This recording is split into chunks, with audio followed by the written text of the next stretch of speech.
ওরহমতুল্লাহ। ল্যান্ড এন্টারপ্রাইজের পক্ষ থেকে একটা সুন্দর নতুন জমির সন্ধান। লোকেশন মুসলিমবাগ। লোকেশন মুসলিমবাগ, জমির পরিমাণ 5 শতাংশ।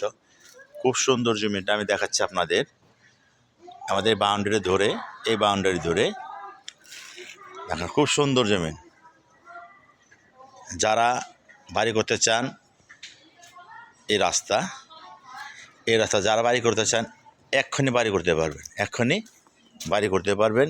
আশেপাশে বড় বড় বিল্ডিং হয়ে গেছে, বড় বড় বিল্ডিং হয়েছে আশেপাশে, অনেক বড় বড় বিল্ডিং। ঠিক আছে, আমাদের এখান থেকে ধরে এই বাউন্ডারিটা 5 শতাংশ জমি বিক্রি হবে। লোকেশন মুসলিমবাগ। এটা হলো 6 ফুট রাস্তাটা হবে জমির, এটা 6 ফুট রাস্তাটা ইনশাআল্লাহ। যারা নেওয়ার ইচ্ছুক, খুব সুন্দর জমি, ঘনবসতি এলাকার মাঝে আছে, আমার সাথে যোগাযোগ করবেন। আমি মোহাম্মদ সাইফুল ইসলাম।